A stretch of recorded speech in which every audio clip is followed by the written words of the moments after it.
300 000, c'est le nombre de diplômés qui sortent de nos universités et de nos grandes écoles chaque année. 300 000 ambitions, 300 000 rêves, mais pour combien de réelles opportunités de réinsertion? Sommes-nous en train de sacrifier le capital humain de toute une génération?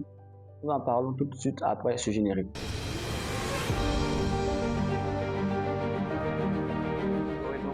Aujourd'hui, nous abordons un sujet important qui nous concerne tous en tant qu'étudiants et futurs chercheurs d'emploi.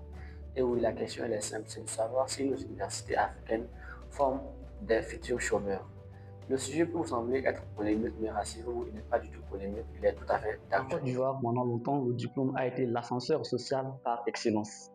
De nos jours, c'est devenu un simple parchemin qui mène tout droit vers le chômage. Alors qu'en dépit d'une croissance économique estimée à 7%, nous constatons un chômage massif des jeunes et également un sous-emploi énorme. Donc, le problème n'est pas l'absence de richesse, mais plutôt l'incompétence de notre système à pouvoir transformer cette croissance en opportunité réelle pour nos amphis et le marché de l'emploi. Il existe un fossé structurel.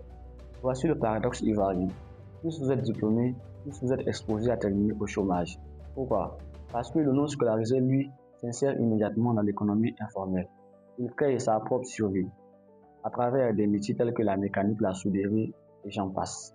L'étudiant, lui, attend un retour sur investissement à la hauteur de ses ambitions, poste que l'économie actuelle ne peut pas lui offrir. Alors la question que nous nous posons, c'est de savoir pourquoi est-ce que notre système éducatif continue de former des profils en totale inadéquation avec notre marché local. Pour pouvoir comprendre ce fait, il faut remonter à la racine du mal. La première cause est d'abord notre système d'enseignement.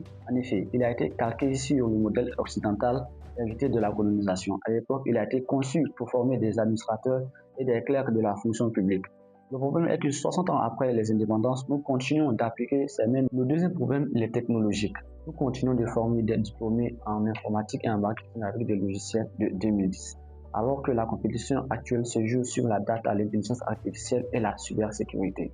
Notre système d'enseignement n'est plus seulement inefficace, il est devenu obsolète. La troisième cause, elle est culturelle.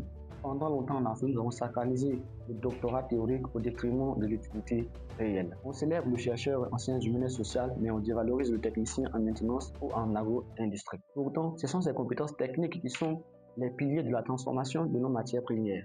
Résultat, en privilégiant le statut sur la compétence, nous avons créé une élite sans emploi et une industrie sans main-d'œuvre qualifiée. La dernière cause que nous pouvons citer, c'est bien évidemment la déconnexion avec l'économie réelle. En effet, l'économie ivoirienne est à 90% informelle, ce qui veut dire que nos universités continuent de former 10% pour le secteur formel. Résultat, nous avons une inadéquation totale entre ceux qui sont formés et la réalité du terrain. Dès 2017, la Banque mondiale, à travers son rapport sur la qualité de l'enseignement supérieur en Côte d'Ivoire, alertait.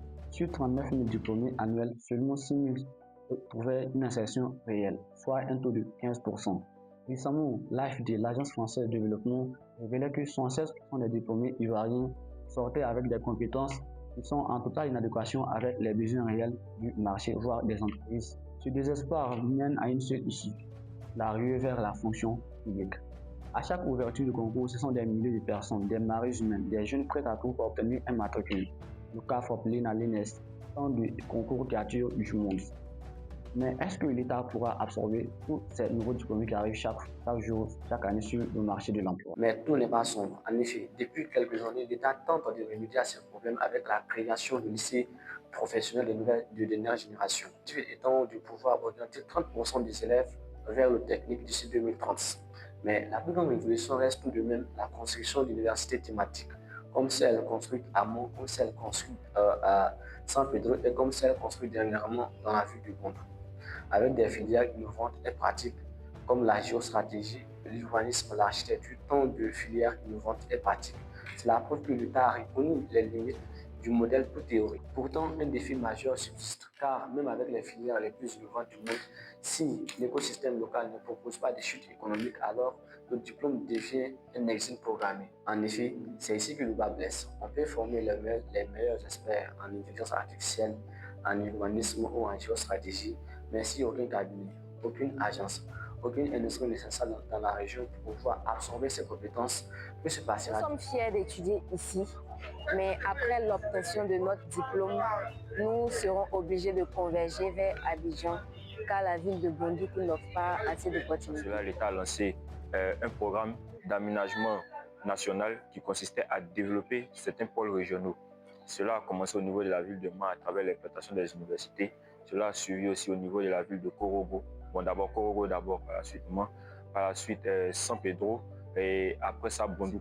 Les universités, après leur implantation, vont entamer un processus de développement qui ne sera pas assez rapide. Il y aura les étudiants qui vont sortir en troisième année dans un cadre où le développement ne sera pas assez poussé, assez accentué, au même titre que le développement d'Abidjan. Du coup, ces personnes-là seront obligées d'aller à Abidjan pour chercher un emploi. Nous sommes en train de réussir la décentralisation du savoir, mais nous refusons encore que l'économie sorte des limites de la lagune évoluée. Conséquence directe de cette politique, l'étudiant de Bondougo, après l'obtention de son diplôme, est obligé de migrer vers le sud, notamment à Abidjan, pour se battre avec les milliers d'autres candidats pour les quelques postes disponibles, faute de pouvoir d'être employé dans sa propre région de formation. Alors, face à ce constat, que devons-nous faire? Le temps des réformes de façade doit être évolué. Il faut repenser le système en profondeur autour de 4 axes majeurs. Première solution, c'est l'aménagement du territoire. Il faut sortir de tout Abidjan. En effet, le problème n'est pas seulement académique, il est également géographique. On construit des universités à l'intérieur du pays, ce qui est d'ailleurs une vraie bonne chose, sans le moteur économique nécessaire pour les faire vivre. Nous devons créer un véritable pôle économique autour de nos villes universitaires. Il faut inciter fiscalement les entreprises à s'installer là où sont les étudiants. La logique est simple. Si nous avons réussi à rapprocher la formation de l'étudiant, alors nous avons le devoir de rapprocher l'emploi du diplômé. C'est ainsi et seulement ainsi que l'étudiant deviendra un acteur du développement de sa région et non un candidat à l'exode. La deuxième solution, c'est la professionnalisation de nos cursus universitaires et d'apprentissage. Il faudrait injecter de la réalité dans nos cursus. Cela signifie introduire l'alternance de manière massive et rendre les stages obligatoires dès la licence. L'étudiant ne doit plus découvrir l'entreprise le jour de son premier entretien d'embauche. Il doit y avoir grandi. Connecter l'université au monde du travail, c'est transformer une connaissance théorique en valeur marchande immédiate. Troisième solution, le package de compétences. Peu importe votre filière, que vous soyez en droit, en géosciences ou en urbanisme, certains outils sont devenus les nouvelles langues vivantes. Savoir parler en public, savoir vendre une idée, avoir les bases en informatique et en intelligence artificielle. Ce ne sont plus des options, ce sont des compétences clés de survie. De nos jours, un étudiant qui ne sait pas entreprendre ou utiliser le numérique est comme un soldat qui va à la guerre sans armes. Quatrième solution, nous devons changer notre logiciel mental. En effet, nous devons changer notre rapport au savoir. Le diplôme n'est plus une finalité, c'est un point de départ. Dans un monde qui change à une vitesse vertigineuse, l'université nous apprend à apprendre. La réussite de demain ne dépendra pas de ce que vous avez mémorisé dans un amphi il y a 5 ans, mais plutôt par votre capacité à vous réinventer chaque jour. Mesdames et messieurs, au terme de notre analyse, une vérité s'impose. Nos universités africaines ne sont pas en crise de production, elles sont plutôt en crise de finalité. Elles ne fabriquent pas des chômeurs par intention, mais elles y contribuent fortement par leur incapacité à s'adapter au rythme des transformations économiques. Car oui, il faut avoir le courage de le dire. Nous continuons de former pour un monde qui n'existe plus. Et nous continuons d'ignorer celui qui est déjà là. Certes, l'université ne nous doit pas un emploi, mais elle nous doit une compétence. Et l'État de son côté nous doit un écosystème où cette expertise puisse s'exprimer. Tant que nos amphis resteront coupés de notre territoire, tant que nos savoirs ne dialogueront pas avec nos réalités, le diplôme restera un symbole, une reconnaissance académique sans poursuite économique. Mais réduire cette crise en un échec serait une erreur. Car oui, au cœur de ce déséquilibre se trouve la plus grande richesse de notre continent, la jeunesse africaine. Une jeunesse consciente, instruite, mais encore sous-exploitée. Une jeunesse qui ne demande pas l'assistance, mais qui demande des opportunités. Les universités africaines forment des chômeurs, mais de savoir si nous sommes prêts à transformer ce système pour en faire un levier de développement économique pour notre continent. Car une nation qui forme sans employés prépare sa propre fragilité, mais une nation qui valorise son intelligence construit sa souveraineté. Il est temps pour les Africains de passer des universités de masse à des universités réalistes compatibles avec nos réalités locales.